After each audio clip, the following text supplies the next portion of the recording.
는 하나님 말씀 같이 나누시겠습니다. 오늘 주신 하나님 말씀 요한복음 14장 15절 말씀부터 21절 말씀입니다.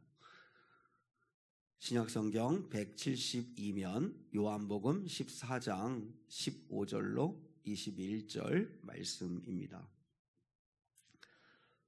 우리 함께 한 목소리로 하나님의 말씀을 함께 받들어 읽습니다. 한 분도 빠짐없이 같이 목소리를 내서 같이 함께 말씀 받들어 읽습니다. 시작. 너희가 나를 사랑하면 나의 계명을 지키리라. 내가 아버지께 구하겠으니 그가 또 다른 보혜사를 너희에게 주사 영원토록 너희와 함께 있게 하리니 그는 진리의 영이라.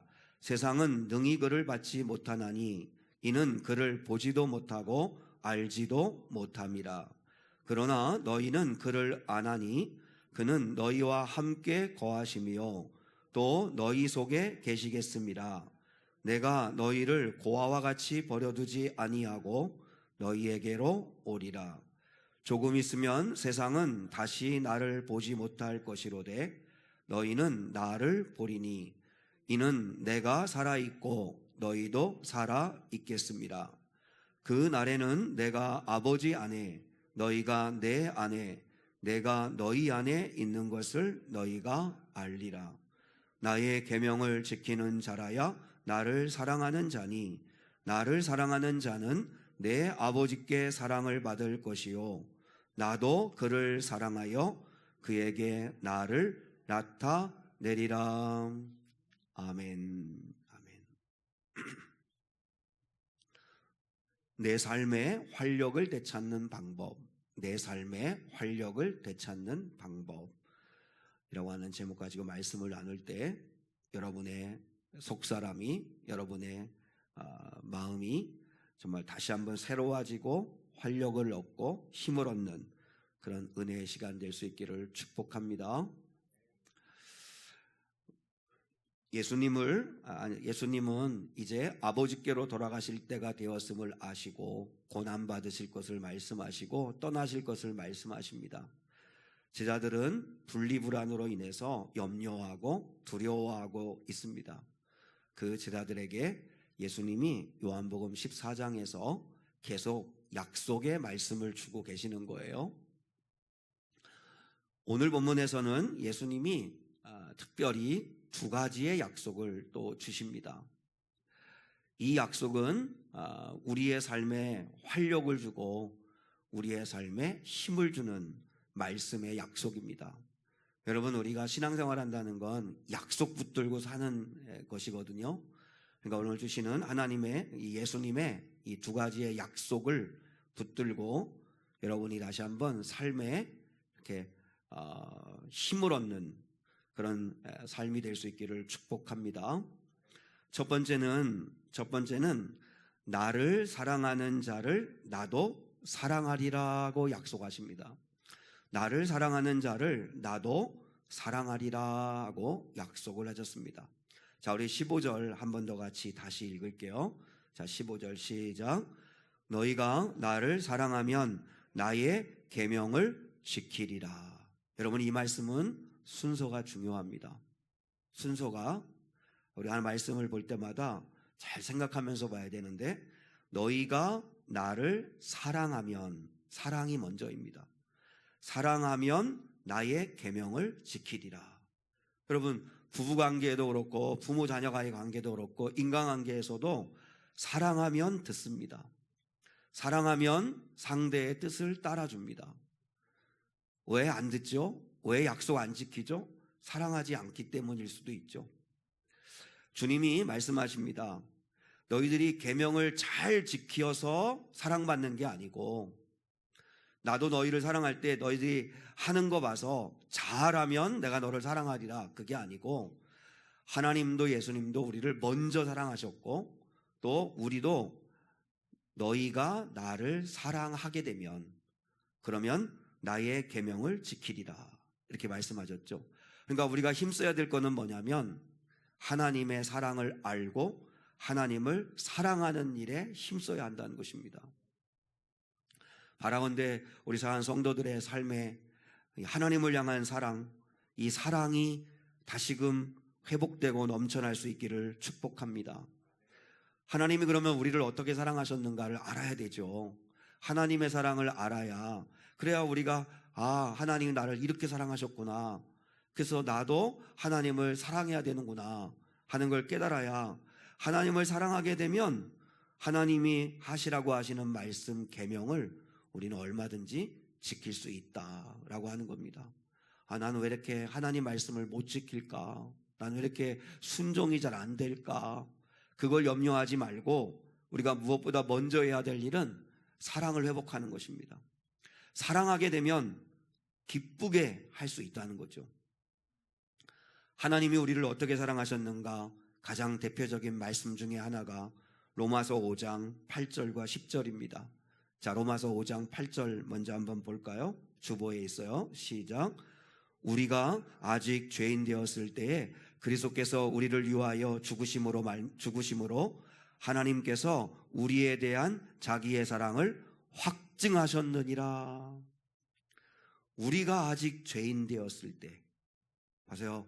우리가 사랑할 만한 짓을 하고 기특한 일을 하고 사랑받을 만한 행동을 했기 때문에 사랑하신 게 아니라, 우리가 도무지 사랑할 수 없는 죄인이었을 때 그리스도께서 우리를 위하여 죽으심으로 하나님께서 우리를 얼마나 사랑하시는가를 증명해 주셨다. 자, 10절도 보겠습니다. 10절 시작. 곧 우리가 원수 되었을 때에 그의 아들의 죽으심으로 말미암아 하나님과 화목하게 되었은즉 화목하게 된 자로서는 더욱 그의 살아나심으로 말미암아 구원을 받을 것이니라. 우리가 원수 됐을 때, 우리가 하나님과 등지고 하나님의 은혜는 알지도 못하고 죄악 가운데 빠지고 자기 잘난 줄 알고 하나님과 원수처럼 그렇게 살아갈 때에 하나님은 먼저 우리를 사랑하셨다라고 말씀하십니다. 우리가 사랑받을 만한 일을 했을 때 사랑하신 것이 아니라 도무지 사랑할 수 없을 때 하나님은 이미 우리를 사랑하셨다는 거죠. 그러므로 우리도 힘써야 하는 게 뭐냐면 하나님의 사랑을 아는 겁니다. 요한일서 4장에서도 하나님의 사랑은 이렇게 우리에게 나타났다고 말씀하시잖아요. 하나님을 사랑하는 게 먼저입니다. 내가 기특한 일을 해서 사랑받는 게 아니고 하나님을 사랑하게 되면 기특한 일을 할 수 있게 된다는 거죠. 바울 서신서를 보면, 대표적으로 로마서 하나를 보면, 이렇게 항상 바울의 서신서는 전반부와 후반부 두 부분으로 나눠집니다.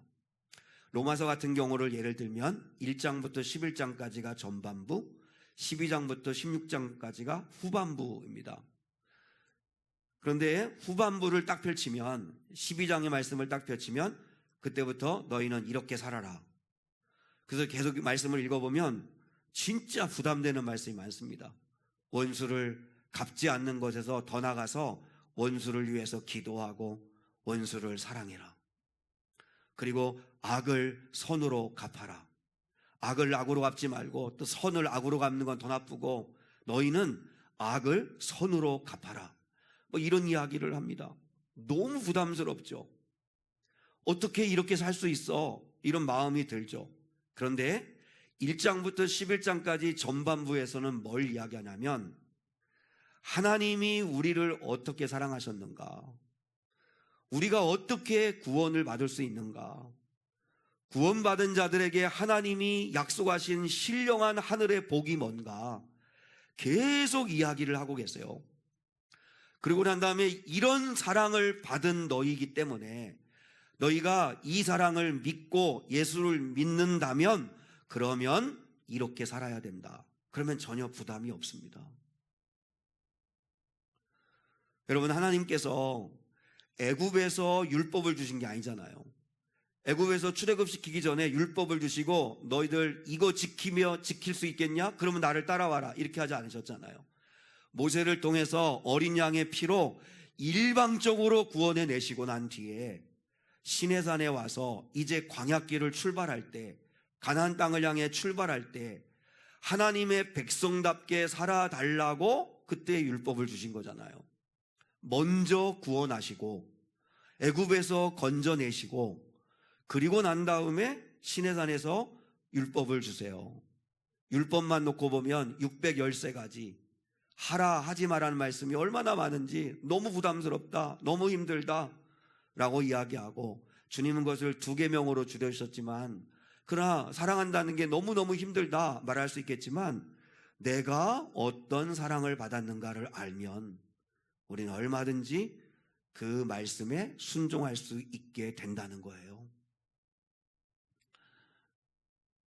그런데 여러분, 우리가 신앙생활 하면서 왜 식어질까요? 왜 사랑이 식어질까요? 친구 간에도 그 좋았던 우정이 시간이 지나면서 금이 가고 식어지는 이유가 뭐죠? 정말 너무 사랑해서 결혼하는데 왜 우리 마음들이 자꾸 식어질까요? 또 하나님에 대한 사랑을 경험했고 우리도 뜨거울 때가 있었는데 왜 우리가 하나님을 향한 사랑이 식어질까요? 반복이 주는 지루함 때문입니다. 반복이 주는 지루함 때문에. 무슨 이야기냐면 성경에는 이 지루함을 견디지 못하고 하나님 앞에 심각한 죄악을 저지른 이스라엘 백성들에 대한 이야기가 나옵니다. 그게 뭐냐면 다베라 사건입니다.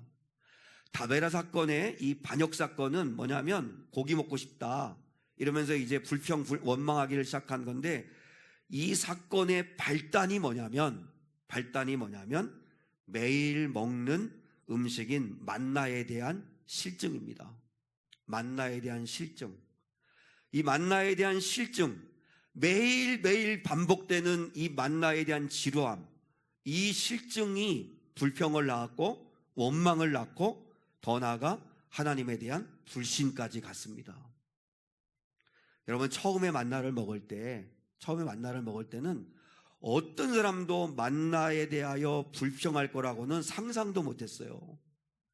너무너무 감격했어요. 이 광야, 먹을 것이 하나도 없는 이 광야에서 하나님이 매일 아침마다 어김없이 먹을거리를 내려주시는 이 만나의 은혜를 경험하고, 이게 도대체 뭐냐? 이게 도대체 어떤 은혜냐? What is this? 이러면서 만나 이러면서 감격하면서 기뻐했어요. 펄펄 뛰었어요. 즐거워서. 근데 반복되는 만나에 대한 실증, 그 실증은 하나님에 대한 원망으로 그리고 불신으로 번져가게 되었다는 거죠. 그래서 다베라 반역 사건이 일어나게 되었다는 거예요. 여러분, 이게 이해가 됩니까? 실험을 했어요. 고통이라고 하는 것하고, 여러분은 어떤가 한번 생각해 봐요. 고통이라고 하는 것과 지루함이라고 하는 것 중에서 사람은 무엇을 더 견디기 힘들어 할까? 뭘 더 견디기 힘들어 할 것 같아요? 고통일 것 같아요? 아니면 지루함일 것 같아요? 뭐 당연히 지금 그런 실험을 했다고 하니까, 그죠? 눈치를 봐도. 그런데 이 실험에 참여한 모든 남자와 여자, 그 사람들에게 전기 충격을 가합니다. 그래서 전기 충격을 받는, 그러니까 고통을 겪고 싶지 않을 만큼의 고통을 겪게 해요. 그리고 난 다음에 아무것도 없는 텅 빈 빈 방에 들어가게 합니다. 홀로 들어가게 해서 그 방은 지루함의 방입니다. 뭐 핸드폰 하나 넣어주면 뭐 일주일도 버티겠지만, 그러나 이제 지루함의 방입니다. 이 방에는 오로지 시간 가기만을 기다리며 뜬 눈으로 견뎌야 되는 방입니다. 근데 그 방에는 유일한 한 가지 장치가 있는데, 버튼을 누르면 고통을 경험할 수 있는 버튼이 하나 있고, 그리고 아무것도 없이 지루함을 견뎌야 되는 방입니다. 그 버튼을 누르면 몸에 이렇게 전기 충격이 가해져요. 그걸 경험해 봤어요. 2번 다시 하고 싶지 않은 고통이었어요. 그런데 대부분 누가 그 고통의 버튼을 누를까 이렇게 생각을 했는데, 그 방에 들어갔던 남자의 3분의 2가, 그리고 여성들은 조금 더 강한 것 같아요. 4분의 1이 자신에게 전기 충격을 가했다고 그래요.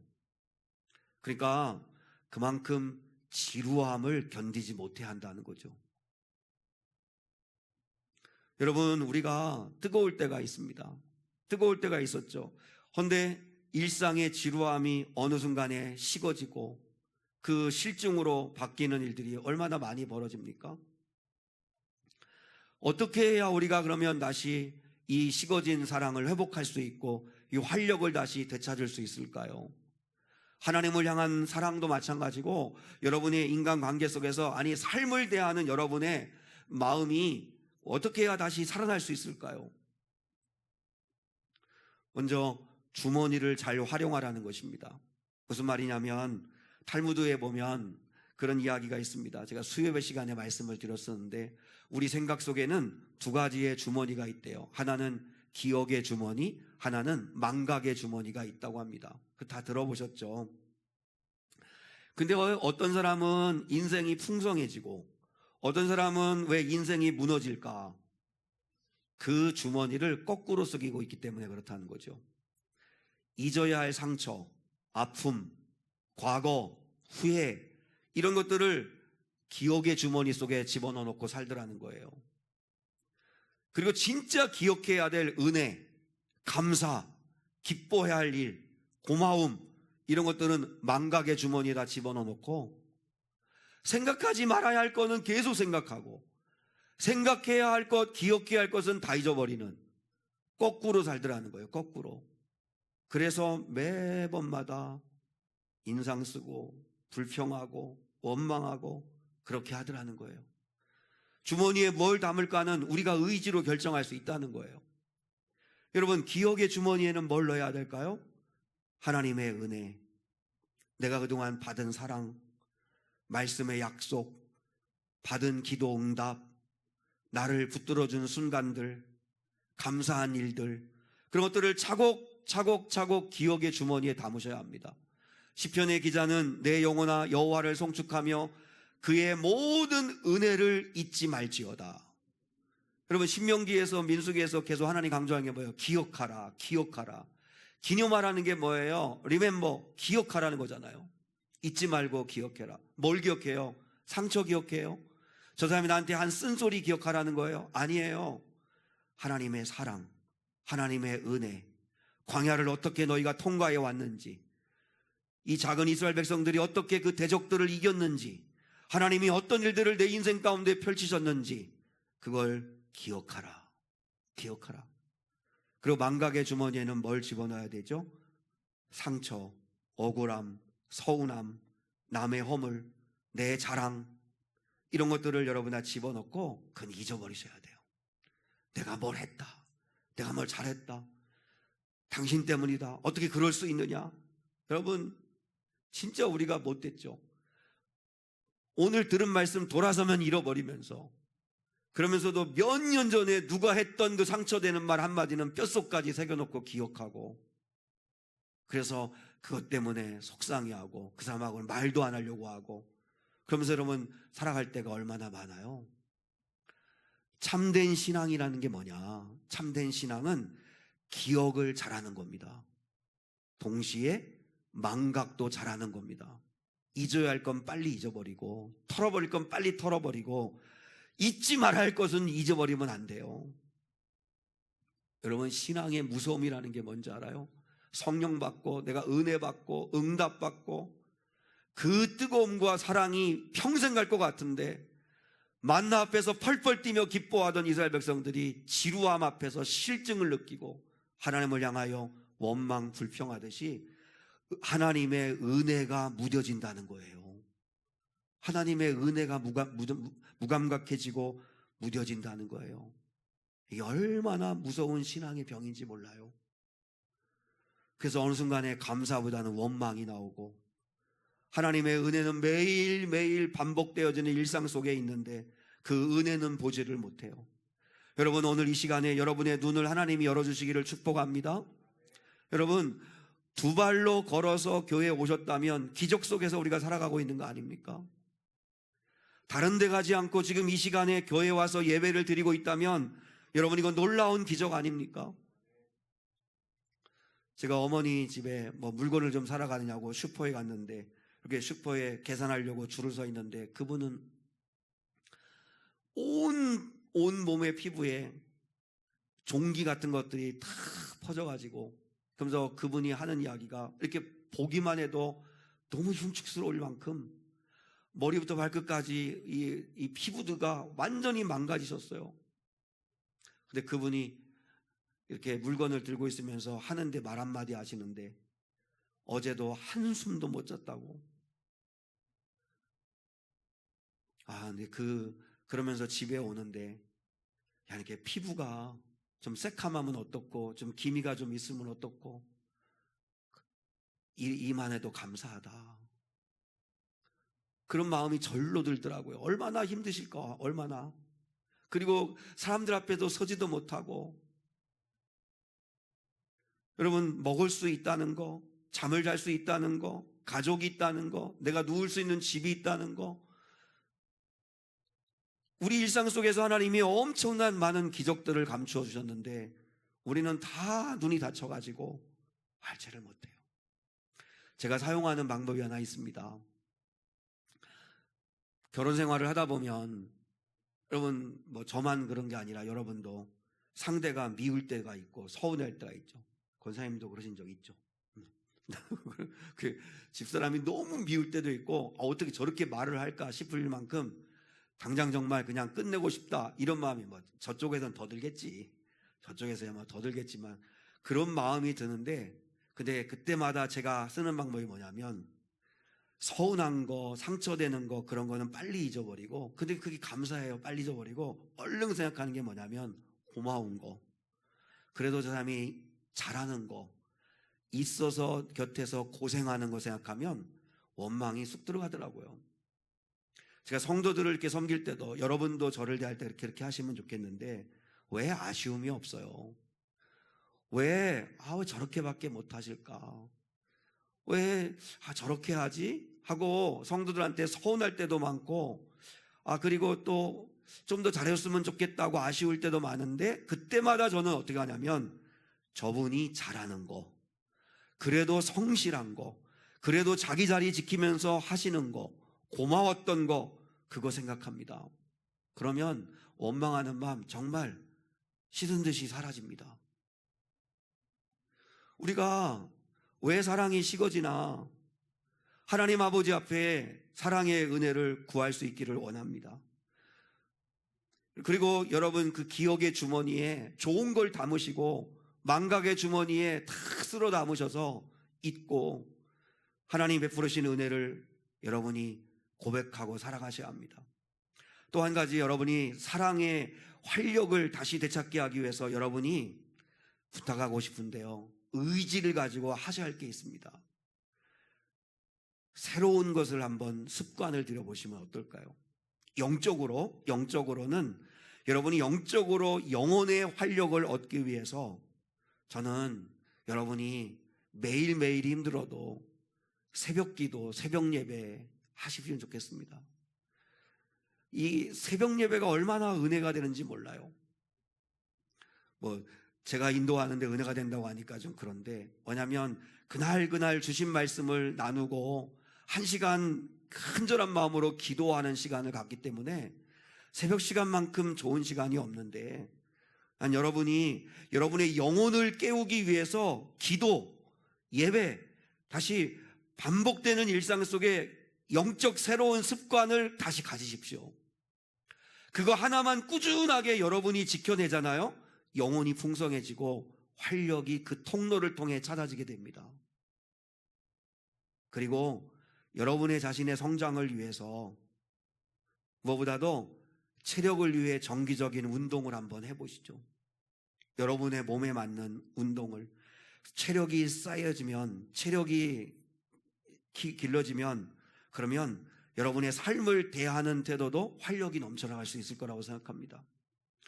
여러분의 몸과 마음과 영혼을 건강하게 알기 위해서 활력을 되찾기 위해서 여러분의 의지를 가지고 영적인 면에 있어서나 육신적인 면에 있어서나 정서적인 면에 있어서나 여러분이 좋은 습관을 하나씩 만드십시오.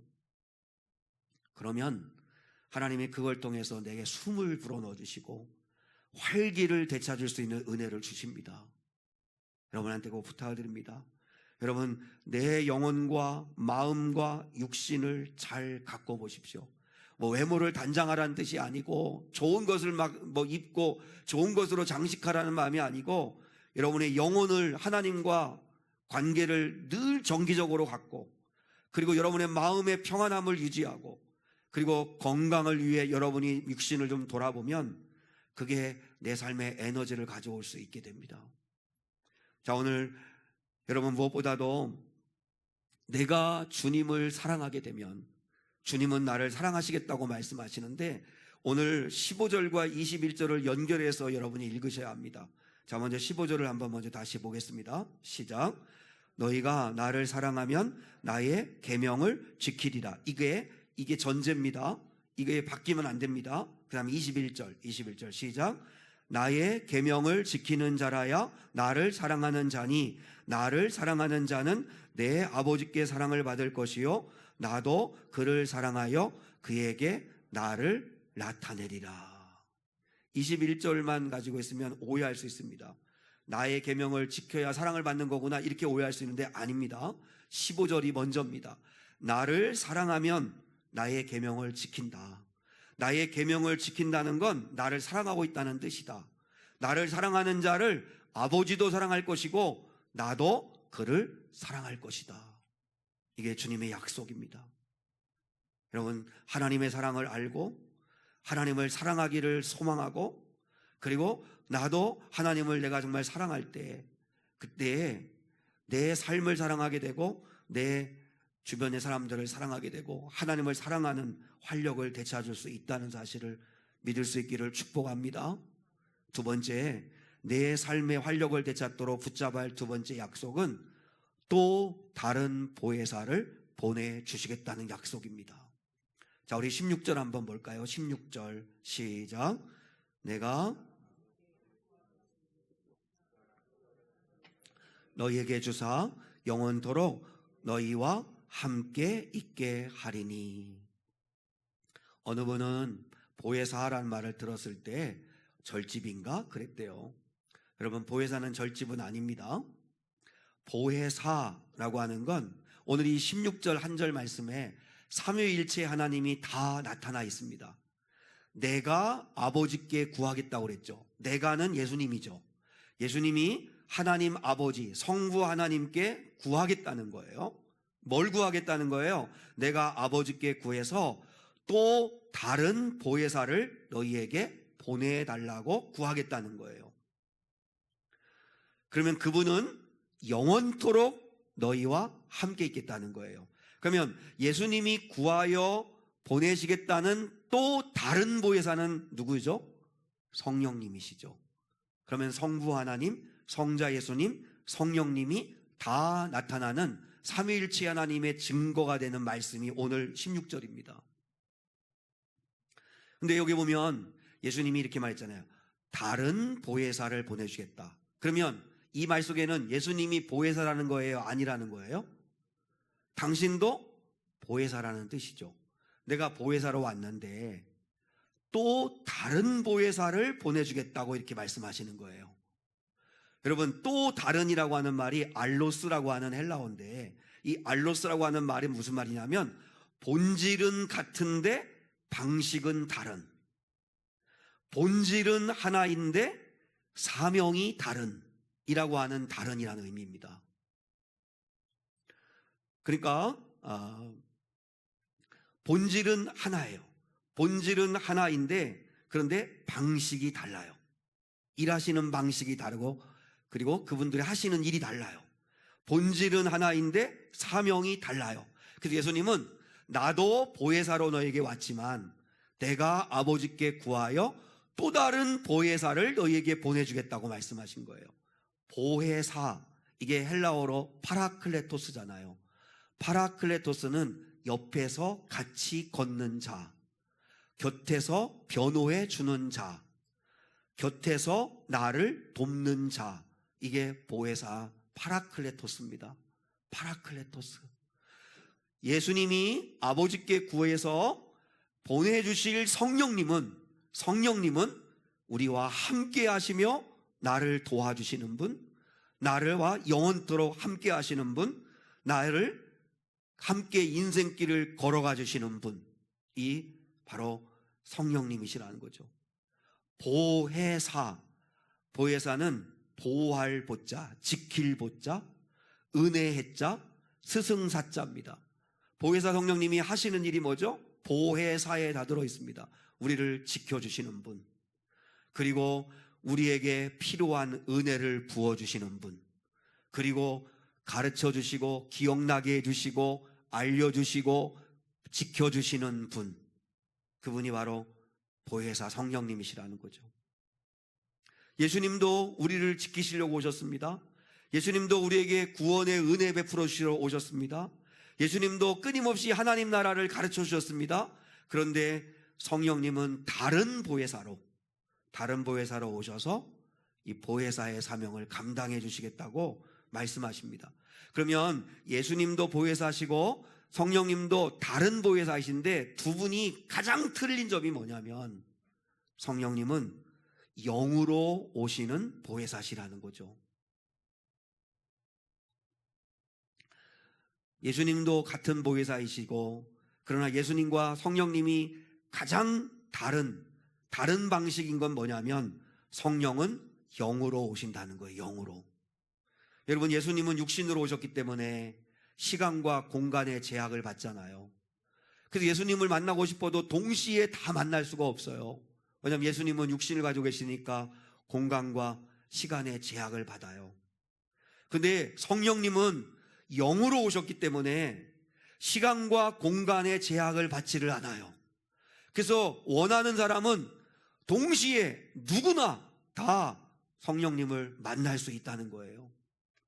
여러분, 예수님이, 하나님이 피조한 영이 있죠. 우리 인간의 영혼, 그리고 천사들, 타락한 귀신들, 이 피조된 영들은 육체는 없지만 시간과 공간의 제약을 받습니다. 그래서 귀신은 동시다발적으로 한 귀신이 여러 곳에서 역사 못합니다. 그리고 반드시 육신을 입어야만 역사할 수 있는 게 타락한 귀신들의 영이죠. 우리의 영혼도 육신 안에 있을 때 우리의 영혼이 생각하고 찬양하고 하나님을 만나기도 하고 고백하기도 할 수 있는 거죠. 그래서 우리 사람의 영혼과 천사들과 귀신들은 시간과 공간의 제약을 받습니다.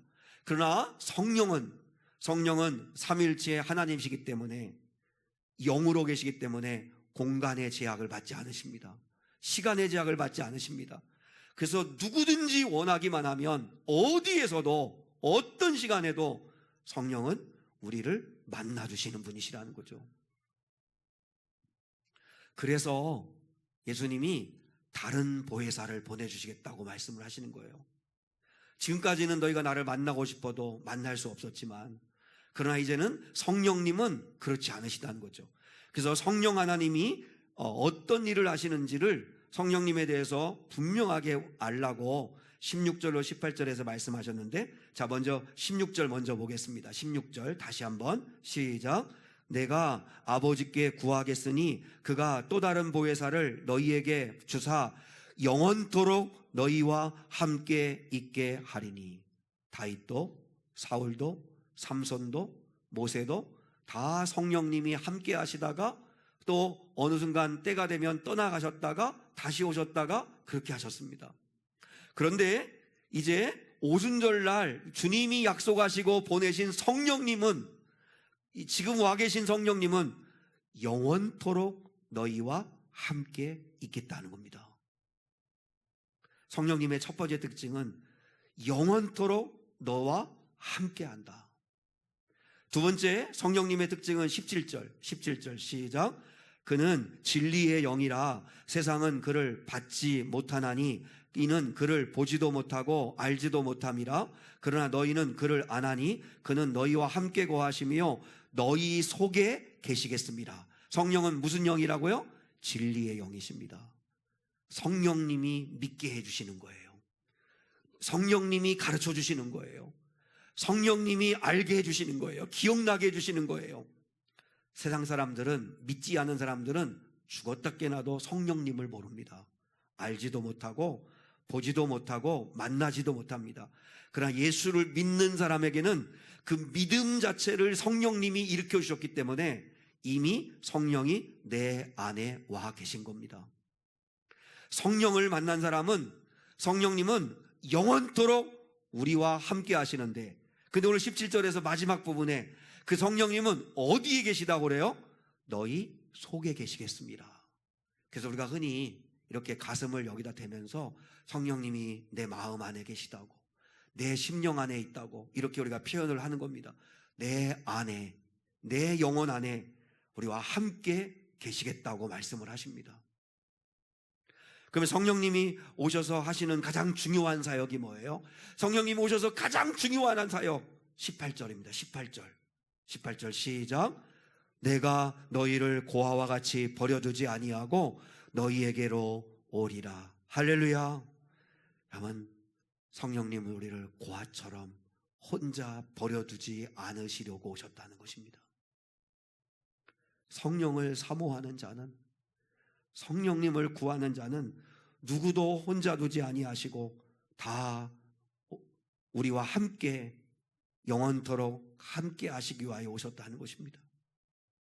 나는 정말 이 18절의 말씀이 믿어질 수 있기를 주님의 이름으로 축복합니다. 나는 너희를 고아같이 버려두지 않으려고, 그래서 성령님이 너희에게로 오시는 거다.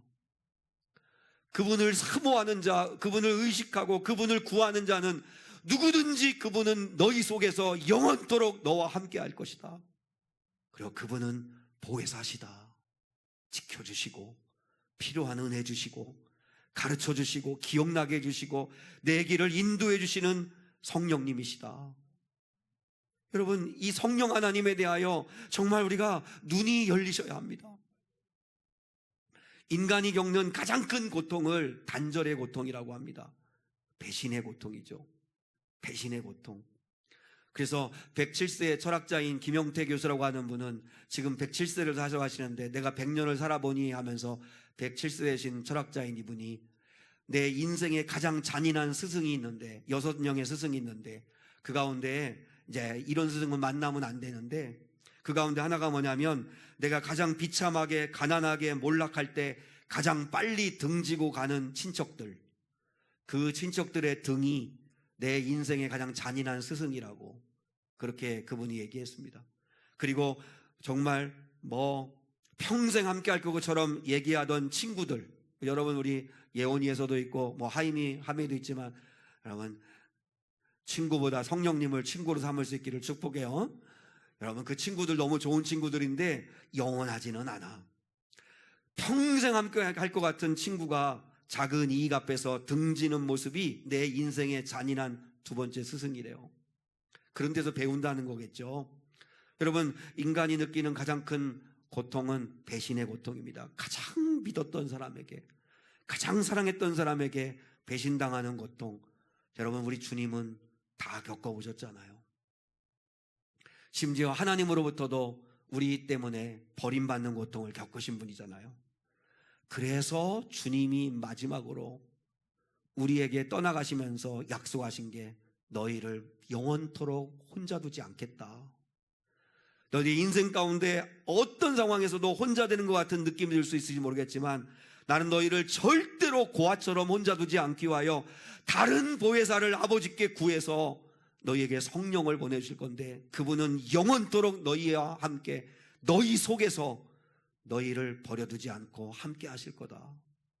그럼 여러분, 우리가 해야 할 일은 뭐예요? 그분을 받아들이고 그분을 나와 함께 하심을 의식하고 그분께 구하는 거죠. 성도들이 가장 큰 무기는, 여러분, 성령님이 나와 함께 하신다는 이 믿음이 될 수 있기를 주님의 이름으로 축복합니다. 예수님이 마태복음 28장 20절에서 볼지어다 내가 세상 끝날까지 너희와 항상 함께 있으리라. 그 예수님이 우리와 함께 할 수 없으니까, 그러니까 영으로 성령님이, 예수의 영인 성령님이 오셔서 우리와 영원토록 함께 하신다는 거죠. 여러분, 19세기에 아프리카 대륙을 처음으로 탐험하며 복음을 증거한 아주 위대한 데이비드 리빙스턴이라고 하는 선교사가 있잖아요. 그분이 결국은 복음을 전하다가 그 아프리카 풍토병으로 사망합니다. 그런데 얼마나 아프리카를 사랑했는지 심장은 아프리카에다가 묻고 유해는 영국 웨스트민스터 사원에 안장을 했다고 그래요. 그만큼 기독교 역사의 19세기의 가장 위대한 선교사가 데이비드 리빙스턴인데, 지금도 아프리카에 가 사는 게 정말 고통스럽고 힘들 텐데 19세기에 아프리카에 복음을 증거하기 위해서 평생을 바쳤는데 얼마나 힘들었겠어요. 사람들이 만날 때마다 물었는데요, 그 아프리카 선교를 할 수 있었던 원동력이 뭐였냐? 그 힘들고 그 고통스러운 아프리카 선교를 할 수 있었던 힘이 뭐였냐? 그때 데이비드 리빙스턴이라고 하는 이 선교사님은 항상 그렇게 얘기했대요. 나는 두 가지의 약속의 말씀을 평생 붙들고 살았다. 첫 번째가 마태복음 28장 20절, 볼지어다 내가 세상 끝날까지 너와 함께 있으리라는 예수님 약속. 내가 세상 끝날까지, 아니 세상 끝나는 날까지도, 그 이후까지도 영원히 함께 하시겠다는 주님의 약속. 또 하나가 오늘 본문 요한복음 14장 18절, 내가 너를 고아와 같이 절대로 버려두지 아니하고 너희와 함께 있겠다. 이 두 가지의 약속이 정말 이 리빙스턴 선교사에게는 실제였대요. 실제. 여러분, 이건 주님의 약속입니다. 우리 오늘 여기에 우리 청소년들도, 우리 권사님들, 집사님들, 정말 이 예수님이 내가 너를 고아와 같이 버려두지 않겠다, 그리고 너희에게로 내가 와 있겠다, 그리고 세상 끝날까지 너와 항상 함께 있겠다, 이 함께, 하나님이 함께 하신다는 약속만큼 강력한 무기가 어디 있습니까? 여러분, 성령님은 예수님을 대신해서 지금 다른 보혜사로 우리 곁에 와 계십니다. 영원토록 우리와 함께 하고 싶어 하십니다. 돕기 위해서, 구원하기 위해서, 가르쳐 주려고, 함께 동행하시려고 와 계십니다. 여러분, 제가 이 성령님을 설교해야 되기 때문에 기도원에 사흘 동안 있는 동안도 그렇고, 내가 오늘 아침까지도 계속 성령님과 동행하기 위해서 성령 의식하고 성령님께 기도하고, 우리 성도들도 이 성령님이 내 안에 함께하고 있다는 사실을 믿고 다시 활력을 찾았으면 좋겠다, 다시 생기를 얻었으면 좋겠다, 이 주님의 약속이 진짜 믿어졌으면 좋겠다, 그런 마음으로 기도하면서 오늘 강단에 올라왔습니다. 여러분, 성령으로 충만한 사람은 더 이상 두려울 게 없습니다. 죽음도 두려울 게 없습니다. 왜냐하면 영원토록 나와 함께 하시는 분이시기 때문입니다. 여러분의 삶에 다시 활력을 되찾을 수 있기를 주님의 이름으로 축복합니다. 그러기 위해서 첫 번째, 주님을 사랑하는 자가 되십시오. 사랑하는 자. 그래서 여러분의 영혼이 살기 위해서 여러분 거룩한 습관을 들이십시오. 몸과 마음, 육신의 건강을 위해서 정기적으로 여러분의 삶의 활력을 되찾기 위해서 여러분 운동도 하시고, 또 마음의 평안을 얻기 위해서 기억의 주머니에 좋은 거 담아두시고 그렇게 살아가십시오. 그리고 무엇보다 성령 충만하셔야 합니다.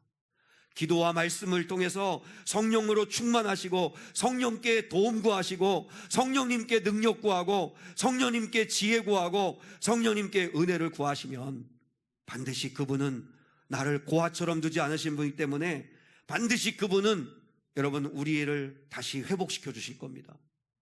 그 은혜를 꼭 경험하는 저와 여러분 될 수 있기를 축복합니다.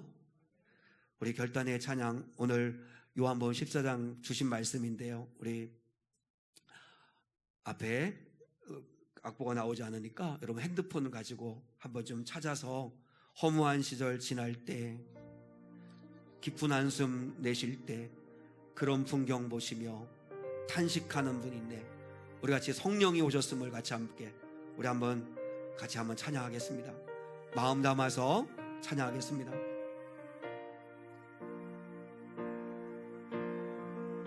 허무한 시절 지날 때, 깊은 한숨 내쉴 때 그런 풍경 보시며 탄식하는 분 있네. 고와 같이 너희를 버려두지 않으리. 내가 너희와 영원히 함께하리라.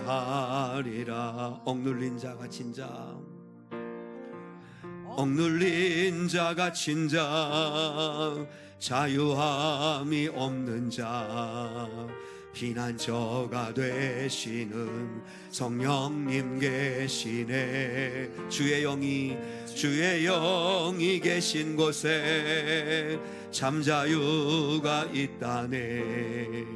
진리의 영이신 성령이 오셨네. 성령이 오셨네. 성령이 오셨네. 성령이 오셨네. 내 주에 보내신 성령이 오셨네. 우리 인생 가운데 신이 찾아오셔서 그 나라 꿈꾸게 하시네. 성령이 오셨네. 성령이 오셨네. 성령이 오셨네. 내 주에 보내신 성령이 오셨네. 우리 인생 가운데 신이 찾아오셔서 그 나라 꿈꾸게 하시네.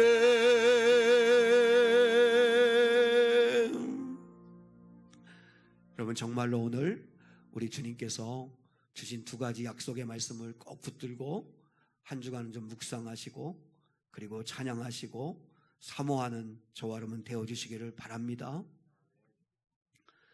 지금은 우리 주 예수 그리스도의 은혜와 하나님 아버지의 극진하신 사랑과 성령 하나님의 함께 하심이 오늘 일부 예배에 참여한 사랑하는 성도들 위에 이제로부터 영원까지 함께 하시며, 무엇보다 주가 주신 두 가지 약속의 말씀, 나를 사랑하는 자가 나의 사랑을 받을 것이며 또한 나를 사랑하는 자가 나의 계명을 지킬 것이며 또한 내가 다른 보혜사 성령을 보내주겠다고 하는 약속의 말씀을 믿고 나를 고아처럼 홀로 두지 않으실 성령 하나님을 의식하고 믿음으로 고백하며 그분에게 은혜와 능력을 구하며 살기 원하는 예배자들 위에 이제로부터 영원까지 함께 하시기를 간절히 축원하옵나이다. 아멘.